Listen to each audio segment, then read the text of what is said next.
ሞገስ እንግዲህ በመጨረሻም ጀግናና ወንድ ሆኖ ያው ጓደኛውን ታድጓል ማለት ነው። ጓደኛውን ነፃ አውጥቶታል። ይሁን እንጂ ሞጌ ዛሬ በምንም ሳይፈራ ሳይደራደር ለጓደኛው ብሩክ ሲል እንግዲህ ወደ ሞት አምርቷል ማለት ነው። እንግዲህ ጎበዝ ሆኗል። በዛው አጋጣሚ እስከ ዛሬ ወደኋላ እየሸሸ ምንም ነገር ሲመጣ በጣም ይፈራ ነበር፣ ይደነግጥ ነበረ። ዛሬ ግን ከመድብል ጋር እና ከአንድ ጓደኛቸው ጋር በመተባበር ብሩክ ወዳለበት ቦታ ሄደዋል እሱን ለማምጣት። ይሁን እንጂ ብሩክም ወደ ቤት ተመልሷል። ይህ ነገር አሪፍ ነው። ግን ደግሞ ብሩክን ሊተኩስበት ሲል እንግዲህ አንድ ሰው ከጀርባ ያው ሞገስን ተኩሶታል ማለት ነው። ሞገስ እንግዲህ ለጓደኛው ሲል ብዙ ነገር ሆኗል። ተተኮሰ፣ ተንገላታ ትላላችሁ። ብቻ እንግዲህ ሙጌ በጣም ጥሩ ሁኔታ ላይ ነው ያለው። በሌላ በኩል እንግዲህ ያው መድብል እንደምንም ብሎ ዛሬ ጓደኛዬ ሁላችንም በዚህ ቦታ ከገባንበት ምንም ነገር ሳንሆን መውጣት ያለብን እያለ እየመከራቸውም ነበረ። ያ በባለፈው እንግዲህ በሽጉጥ ተመቶ የነበረውም ወንድምም ለሁለት እንግዲህ ሲደበድቡት ነበር።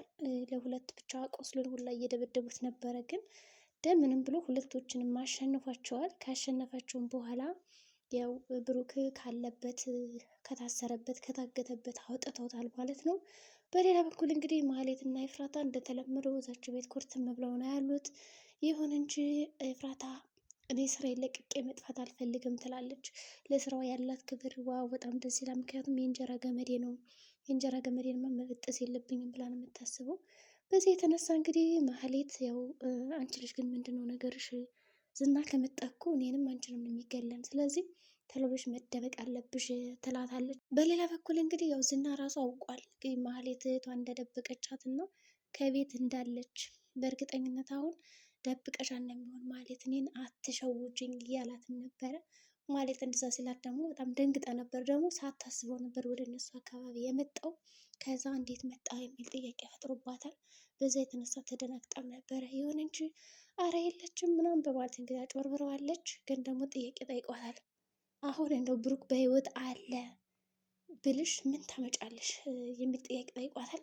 እንዲሁም ደግሞ ምን ታደርጊያለሽ ሲላት ማለት እናንተ ናችሁ እንዲያገታችሁት ምናምን ብላ ጠይቃቸዋለች። ዝናም እንግዲህ ምንድን መስራት የነበረ እንደው ማህሌት በአንቺ ጥያቄ አያምርብሽም እንደው እሺ እሺ ምናምን ነው እንጂ ይላታል ማለት ነው። እንዲሁም ደግሞ ከመድብል ጋር ልልክሽ ነው፣ መድብልን ሄደሽ ወንድማችሁ ያከሰረንን ብር እናንተ እጥፍ አድርጋችሁ ትከፍሉናላችሁ ብለሽ ንገሪልኝ ይላታል።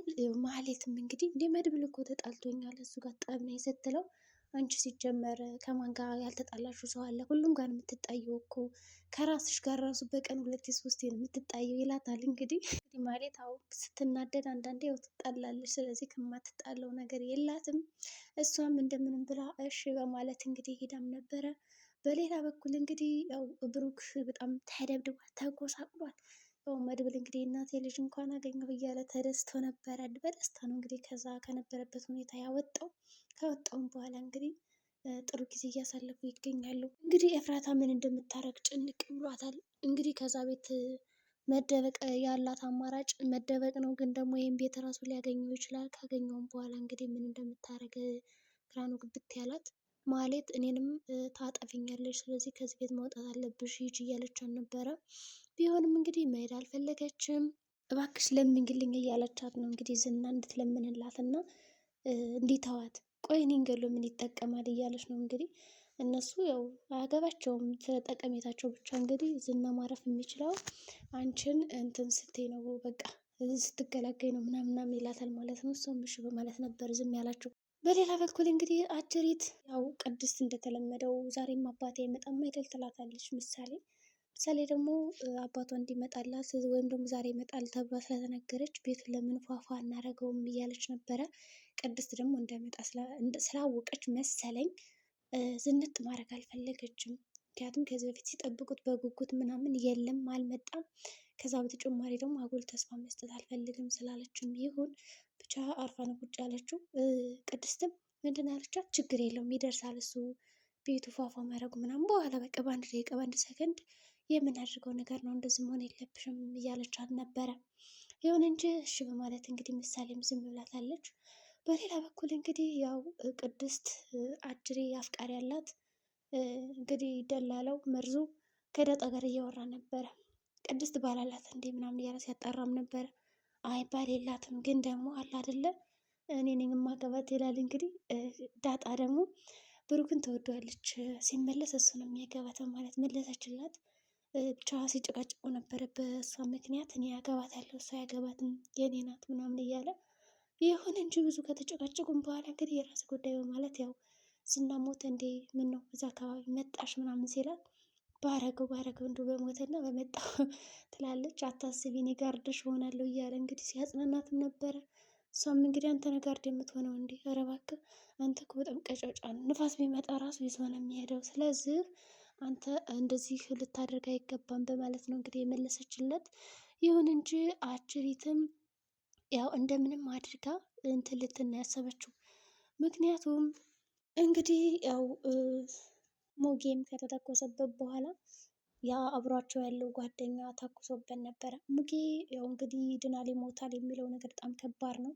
ጎኑን ነው እንግዲህ የተኮሱበት ልክ እንደዛኛው ጓደኛቸው። ከዛ በተጨማሪ ደግሞ የነኛው ባለጭንብሉ ሰውዬ ከብሩክ ጋር ይታወቃሉ።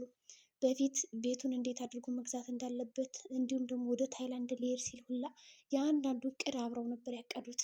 እንግዲህ ብሩክን በዛ ሰዓት ምንድን ያደረገው አንተ የኔን ቤት ገዥ መስለህ ትመጣለህ፣ ከዛ በኋላ እነሱን እንሸውዳቸዋለን እነ ካሌብ ሞቴሳ የሚባሉትን በዚህ መልኩ እንሸውዳለን ይላል።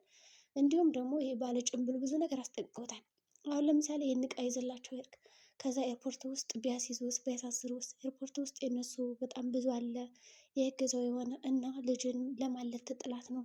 አንድ ነገር ብትሆን ታማ ማን ብቻውን ወስዶ ሊያሳክምልን ነው። ስለዚህ ቆሻሻ ገንዳ ውስጥ ጥለው ሂድ ያለውም እንግዲህ ምክሩንም ሰምቶ ቆሻሻ ገንዳ የጣለው እንግዲህ በዚህ ልጅ ምክንያት ነው። ባለጭንብሉ በጣም ብዙ ምክሮችን መክሮታል። ቤት ገዥ መስሎ እያንዳንዱ ነገር አድርጓል ማለት ነው። እንዲሁም ደግሞ የካሌብ ሰዎች እንደሚከታተሉት ሁላ አምኖ ስለነበረ ልክ ስልክ እንደምታወራ ሰው ሆነ አውራኝ ምናምን እያለው ካፌ ሄደው የአንዳንዱ ነገር ተማክረዋል። ብሩክም እንግዲህ ተመልሶ ሲመጣ ወደ ታይላንድ የከፋ ችግር እንደሚገጥመው እና እንዲሁም ደግሞ ብዙ ነገሮች እንደሚመጡበት እርግጥ አውቆ ነበረ። ለልጅ የማወርሳት አንድ ይሄ ቤቴ ነው፣ ስለዚህ ሚስቴ ከሞተች በኋላ መውረስ ያለባት እሷ ናት እና ለማንም መሸጥ የለብኝም ይህንን ቤት በማለት እንግዲህ በጣም ሲያጽናናውም ነበረ። ብሩክ አይዞህ እኔ አውቃለሁ አንተ አታውቀኝም በደንብ በማለት እንግዲህ ባለጭንብሉ ብዙ ነገር አደረገለት። ከዛ የሱን ምክር በመስማት ነው እንግዲህ ምንም ነገር ሳያደርግ ልጁን አሳክሞ የተመለሰው። ከተመለሰ በኋላ ነው እንጂ የታገተው ማለት ነው። ይሁን እንጂ እንግዲህ ሞገስም ያው እሱን እየፈለገበት እያለ አንድ ሰው ያገኘውና እንተዋወቃለን ሲለው እኔ አላውቅም በማለት እንግዲህ ሞገስ ያው ተርበትብቶ ሽሮ ቤት አለ እዛ አካባቢ ምናምን ብሎ ስጠይቀው እንዴት እኔን ጠየቀኝ ሲጀመር ለምን ትሳሳታለህ በማለት በጣም ግግም አለበት። በጣም አስፈራራው። ከዛ እንደምንም ብሎ ተፋታይ ብሎ እንግዲህ አልፎታል። እንግዲህ ተደባድበው ጦርነቱን አሸንፈው ትግሉን ቦክሱን ምኑን ብሩክን አድነውታል። ብሩክ ትንሽ ተጎድቷል፣ ሰው ተፈቷል፣ ምንም ብሎ ይዘውት ሄዷል ወደ ቤት። ከዛ በተጨማሪ እንግዲህ ሞገስ ስለተተኮሰበት እንዴት ነው ይድናል አይድን የሚለው ነገር በጣም ከባድ ነው። ብቻ እንግዲህ እስኪ መጨረሻውን ምን ሊሆን ይችላል።